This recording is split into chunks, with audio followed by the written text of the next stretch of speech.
L'utilité de la recherche en gestion pour les managers, une étude empirique de la pertinence. Enfin, on va savoir ce que pensent les managers. On ne va pas juste se parler entre chercheurs. Richard Soparno, bonjour. Bonjour. Richard Soparno, vous êtes professeur et directeur académique du groupe ESC Clermont. Article coécrit avec Fernanda Areola et Pascal Borel dans la Revue française de gestion. Dossier spécial Retrouver du sens, coordonné par Jean-Luc Morisseau, Hervé Laroche et Rémi Jardin. Je crois que je n'ai oublié personne. Absolument.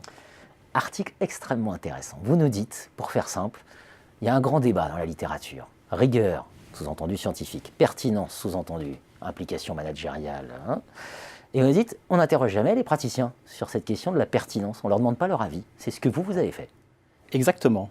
Le point de départ, c'est effectivement celui que vous mentionnez. Quand on lit finalement les travaux qui ont été publiés sur cette question, il est impressionnant de constater que plusieurs centaines d'articles ont été écrits par des chercheurs sur cette question de l'utilité de la recherche en gestion. Et au fond, cette littérature s'organise autour de trois principaux domaines. Un premier constat qui est que manifestement, la recherche ne serait pas utile pour les managers. Le deuxième constat, c'est quelles sont les raisons. Le deuxième domaine de recherche, c'est quelles sont les raisons qui peuvent expliquer ce fossé qui s'est établi entre chercheurs et praticiens. Et le troisième domaine porte sur les modalités qui permettraient de rendre la recherche en gestion plus pertinente. Mais finalement, le constat est assez accablant. À aucun moment, on interroge les managers. Et finalement, la discussion se fait en circuit fermé entre chercheurs sur ce qui devrait être fait pour rendre la recherche en gestion plus pertinente. Et c'est donc le point de départ de cette recherche qui est d'aller interroger, échanger et discuter avec des managers sur ce que eux pensent de ce que peut être ou devrait être la recherche en gestion. Quelques éléments peut-être de méthode, parce que c'est intéressant, c'est-à-dire que ça peut inspirer aussi d'autres travaux. Donc une recherche conduite auprès de qui ? Une recherche conduite auprès de managers en poste, à qui on a fait lire un certain nombre d'articles de la Revue française de gestion, articles sélectionnés en fonction de leur thématique. En d'autres termes, des spécialistes des ressources humaines ont eu à lire quelques articles en ressources humaines, idem dans les domaines du marketing, de l'entrepreneuriat. Et après cette lecture, on a discuté avec eux de leurs impressions à l'issue de la lecture de ces différents articles. Donc on les a mis quelque peu en situation de discussion et on a discuté très librement et très ouvertement sur la nature de ces contributions. Article limpide où vous nous dites finalement il y a 7 points. Voilà, il y a 7 points qui ressortent de notre recherche. Le premier constat, et il est plutôt positif, c'est que les managers nous disent la recherche peut être utile pour les managers. Les savoirs qui sont produits par les chercheurs peuvent être d'une très grande utilité pour leur pratique quotidienne. Ça, c'est le résultat positif et principal de cette étude. Mais pour que cela soit le cas, il y a un certain nombre de conditions, finalement, qu'on peut traduire comme des attentes exprimées par les managers sur la recherche. Alors, parmi ces attentes... On ne va pas toutes les citer. On ne va pas toutes les citer, ce serait trop on s'en doute, long. Ils trouvent que les articles sont trop longs et dans un vocabulaire, un langage qui est parfois peu accessible. Voilà, ça c'est effectivement une remarque assez classique. Ce qui est assez surprenant, c'est qu'il y a deux conditions sur lesquelles je voudrais revenir, si vous me l'autorisez.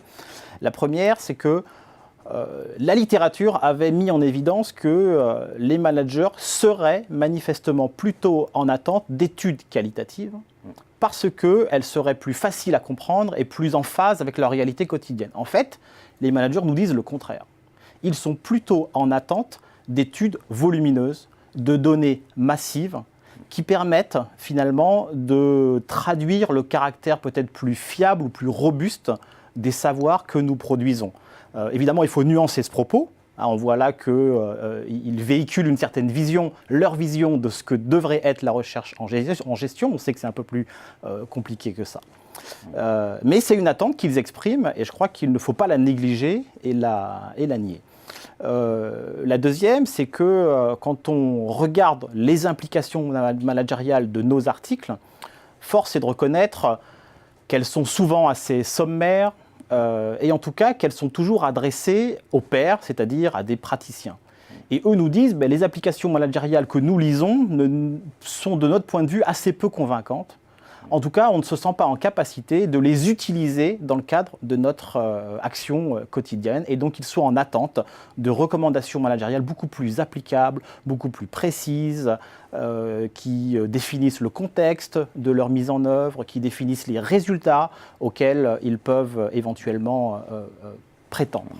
Pour chacune de ces 7 conditions, vous mettez en regard, par voie de conséquence, cette tension qui se retrouve pour vous au cœur de ce sujet, de la pertinence. Parmi ces tensions, il y a l'organisation du monde académique. Oui. C'est-à-dire, on n'a pas les mêmes critères. Est-ce que vous pouvez nous en dire 2 mots? Oui, en fait, ce qui est assez troublant, c'est que finalement, on pourrait se dire, les attentes sont exprimées, nous n'avons plus qu'à les respecter, les mettre en œuvre et s'y conformer. En réalité, on s'aperçoit qu'un chercheur qui chercherait à adopter une stratégie de recherche orientée vers la pertinence serait immédiatement confronté à une multitude d'obstacles. Ce sont ces tensions que vous évoquez, que nous développons dans l'article. Si je reprends les 2 conditions que j'ai précédemment évoquées, il y a 2 tensions qui apparaissent.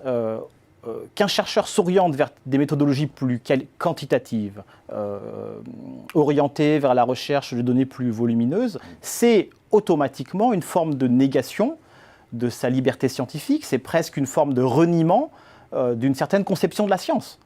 Et évidemment, pour un chercheur, c'est extrêmement problématique et on voit à quel point cette tension est vivace. Je voudrais reprendre également le cas des implications managériales.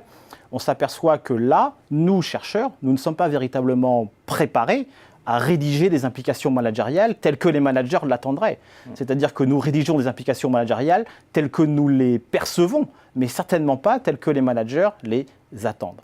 Et donc, il est nécessaire d'avoir une meilleure compréhension du monde managérial pour pouvoir rédiger des implications managériales à destination des managers et non pas des implications managériales à destination des chercheurs. Et puis finalement, en introduction d'ailleurs et en conclusion, vous avez une petite recommandation pour les praticiens. Vous dites attention, n'ayez pas une vision de la science, et là vous repartez en sociologie des sciences. Absolument. En fait, on ne peut pas discuter ou interroger la question de la pertinence sans la remettre en perspective par rapport à la sociologie des sciences.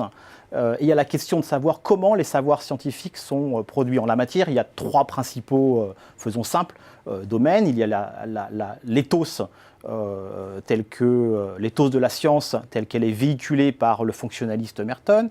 Il y a la science normale telle qu'elle est proposée par Kuhn. Et puis, il y a une approche plus surprenante qui est celle de Bourdieu. En effet, les managers ont une vision de la science qui est un petit peu stylisée, idéalisée, selon laquelle les chercheurs seraient tous à la quête, en recherche d'une vérité pure, la science pure. En réalité, on sait tous qu'une vision bourdieusienne s'applique avec beaucoup de pertinence. Donc des rapports de pouvoir. Parce que, effectivement, la recherche, on sait que c'est une lutte pour le capital scientifique et qu'il y a des combats, des alliances, des conflits au sein de la communauté scientifique pour finalement la conquête du pouvoir ou du capital scientifique. Et donc la pertinence pourrait être, dans une perspective bourdieusienne, s'apparenter ou être interprétée comme une forme de positionnement scientifique pour exister dans un univers qui est celui de l'univers des sciences, en particulier des sciences de gestion.